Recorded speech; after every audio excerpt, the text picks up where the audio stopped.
இந்த நிலையில்தான் கடந்த தேர்தல் சமயத்தில் திமுக தேர்தல் வாக்குறுதியில் தூய்மை பணியாளர்களுக்கு அறிவித்த திட்டங்கள் பற்றிய தகவல் தெரிய வந்திருக்கிறது. கடந்த திமுக தேர்தல் அறிக்கையில் 43 மற்றும் 44ஆம் பக்கத்தில் தூய்மை பணியாளர்கள் நலன் என தலைப்பு போட்டு 5 வாக்குறுதிகளை திமுக அரசு வழங்கியிருக்கிறது. அந்த வாக்குறுதியில் 50,000 மக்கள் தொகை கொண்ட அனைத்து பகுதிகளிலும் பாதாள சாக்கடை திட்டம் கொண்டுவரப்பட்டு திடக்கழிவு மேலாண்மை திட்டத்திற்கு முன்னுரிமை தரப்பட்டு 5 ஆண்டுகளில் நிறைவேற்றப்படும்.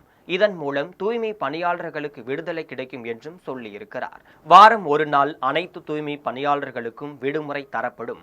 அப்படி விடுமுறை நாளில் பணியாற்றினால் கூடுதல் ஊதியம் வழங்கப்படும். தூய்மை பணியாளர்கள் பணியில் இருக்கும் பொழுது உயிரிழப்பு நேரிட்டால் அவருடைய வாரிசுகளுக்கு கல்வி தகுதி அடிப்படையில் உடனடியாக அரசு வேலை தரப்படும் என்றும் சொல்லியிருக்கிறார். தூய்மை பணியாளர்கள் பணியில் இருக்கும் பொழுது 10ஆம் வகுப்பு தேர்ச்சி பெற்றால் அதே துறையில் காலியாக உள்ள பதவிகளில் கல்வி தகுதி தக்கபடி பதவி உயர்வு தரப்படும். தமிழகத்தில் உள்ள அனைத்து தூய்மை பணியாளர்களின் பணி ஊதியம், ஓய்வூதியம் போன்ற கோரிக்கைகள் உடனடியாக நிறைவேற்றப்படும் என வாக்குறுதிகள் தரப்பட்டிருக்கின்றன. ஆட்சிக்கு வருவதற்கு முன்னால் வாய்க்கு வந்தபடி பேசுகிறார்கள்.